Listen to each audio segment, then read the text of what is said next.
So guys, here we are with the legendary Funkagenda. Thanks a lot for your valuable time. So, how do you feel like being in Pune? I mean, I love it. I think I've actually stayed at this hotel before as well, because I remember coming down here and having breakfast. So it's kind of weird. I sort of walked in and I was like, I'm sure I've done this before, you know. But yeah, I mean, it's always good to come to India. That's one of my favorite So speaking places. about your breakfast, you recently tweeted that you love Indian breakfast. So what did you eat which you liked? You know what? I was trying to remember what they were called. There's this soup kind of thing that begins with S, and then these little rice cakes. I think they're called idli. Idli sambar. Yeah. Idli sambar. Yeah. I've had that every morning. Okay, Funk, how are we gonna put Funkagenda, an innovative producer or a musical pioneer in technology? How you go with that? I mean, how you take yourself? I mean, I just do what I do, you know. Like I like to make music. I fell into what I do like accidentally, really, and you know, like more recently, I've taken a step back from DJing because I wanted to spend some really like valuable time in the studio. I feel like you know, a lot of the times now, because producers earn most of their money from DJing, because like no one ever pays for any music anymore, then like you tend to find that a lot of the music sounds rushed. So, have you ever heard any Indian track and you like Indian music? No? Yeah. I mean, something like that? yeah. No, I mean, like when I've played festivals like Supersonic and Sunburn and stuff before, I've mixed in like little bits of A.R. Rahman and people like that, yeah, and you know, like because like, you know, that sort of stuff permeates into popular culture. So do we see Funk Farm coming up again? I mean, because like I doubt I'll relaunch Funk Farm, just, you know, as a brand, just because it was a sound of a particular time, and like that sound doesn't really exist anymore. So you are planning for a new label? I'm kicking around a few ideas. I'm gonna start releasing stuff on an idea I had called open source music, which is basically I'm not going to charge people for the music, because they're only going to steal it anyway. And also when I release the tracks, I'm also going to give away all the remix parts for the track with every single release. I think one more thing I just want to ask you, is the industry so dark? I mean, basically that there are so many producers going to depression, there's so many things That's happening. because the industry is awful. It's an awful industry. Like there's no focus anymore on the music. The focus is solely on personalities and social media, and you know, I'm not going to obviously like name any names, but there are DJs who have like risen from being like nobody to like the number one DJ in the world or whatever in the space of 12 months. Bullshit. It's not possible.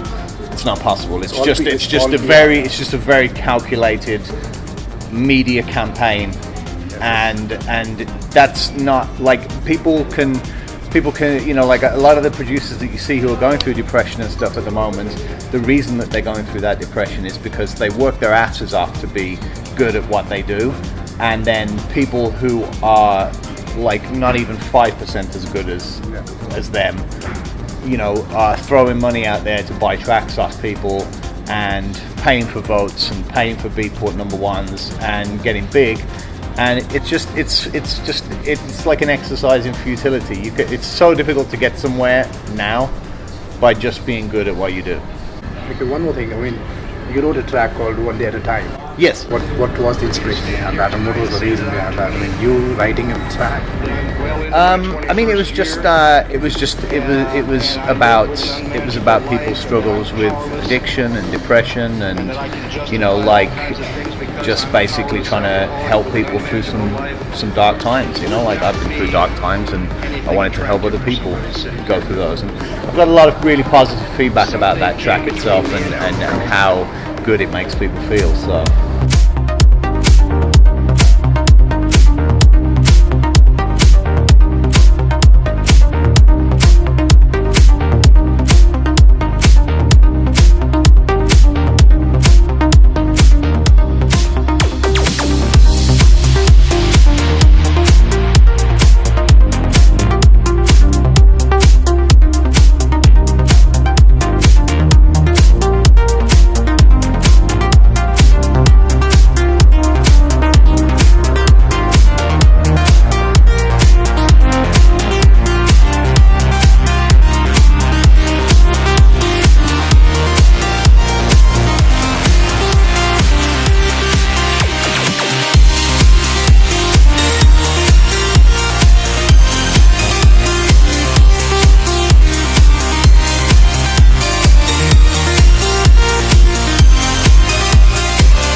think in the case of big room music, I think there's very little quality music out there.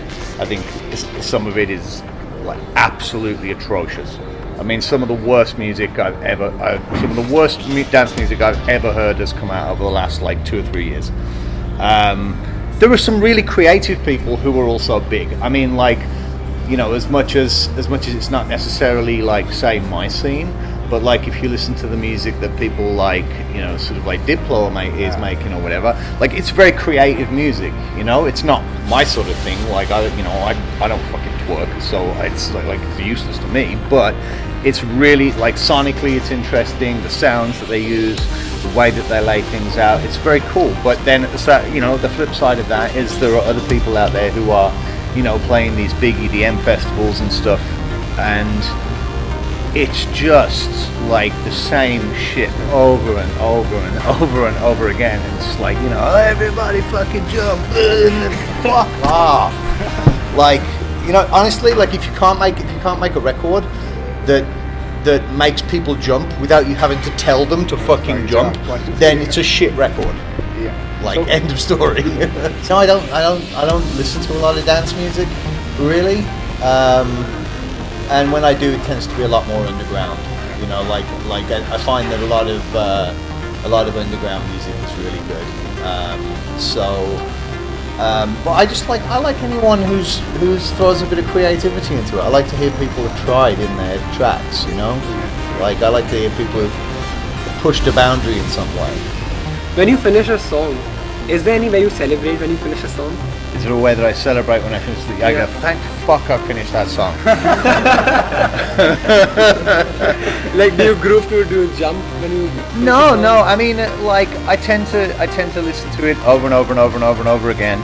Then I stop and I leave it for a couple of days. Then I put it back on and I listen to it over and over and over again, and just to make sure that, you know, that initial feeling wasn't premature and that like I have actually finished the song. And then once I'm positive, I just put it to bed and I move on to the next one. You know, I think if you spend too much time, you know, indulging yourself in your own successes, like you forget about the fact that, you know what, the game isn't over yet. You still got, you know, you've just done level 1. You've got to keep going.